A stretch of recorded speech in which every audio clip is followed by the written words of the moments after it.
Lord Went held a great tourney at Harrenhal. Everyone was there.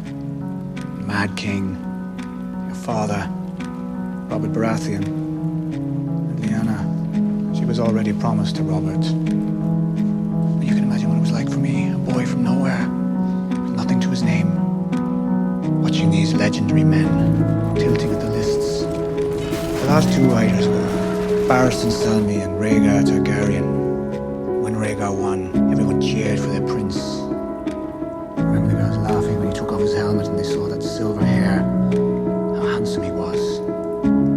Until he rode right past his wife, Lily Martell, and all the smiles died. He rode past his wife, and he lay a crown of winter roses in Lyanna's lap. Blue as frost. How many tens of thousands had to die because Rhaegar chose your aunt?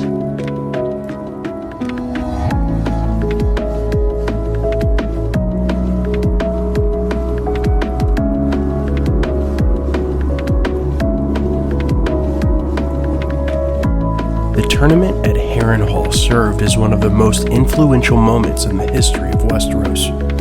The tourney hosted some major names, including the Starks, Eddard, Brandon, Benjen, Lyanna, as well as Howland Reed, Robert Baratheon, Rhaegar Targaryen, and even the Mad King himself, Aerys Targaryen. This was an event where anything could have gone down. In fact, the Mad King was very anxious about the whole thing because he thought noble families would take this opportunity to unite and overthrow him. One thing Aerys didn't care too much for was a mystery knight that took part in the early events of the tourney.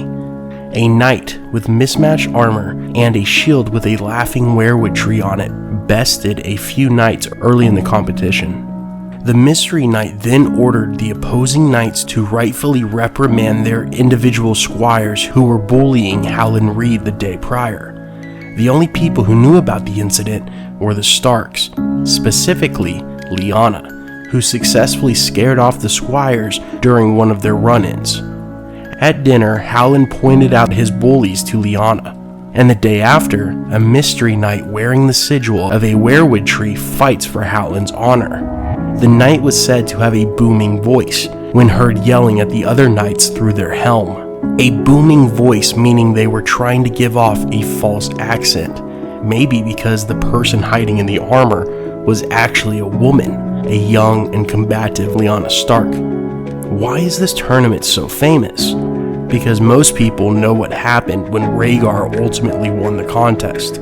He decided to crown Lyanna with the ceremonial winter roses instead of his wife. Lyanna was already betrothed to Robert Baratheon, and as far as anyone knows, this was the first place Rhaegar and Lyanna met each other. I mean, think about where the two grew up. One grew up in the north, and the other in the south. Their paths really hadn't crossed until the tournament, and during the middle of the tourney when the mystery knight disappeared, the Mad King sent his son, the prince, to go search for them. Rhaegar came back only with the knight's gear, but not the knight. That's why almost everyone who knows about this story believes Rhaegar found the mystery knight only to be surprised when it was actually Lyanna Stark, who caught his eye at that very moment. This wasn't a set-up relationship. It was real feelings he had for a woman who was not his own wife. And from that moment, the future of Ice and Fire changed forever. Thanks for watching.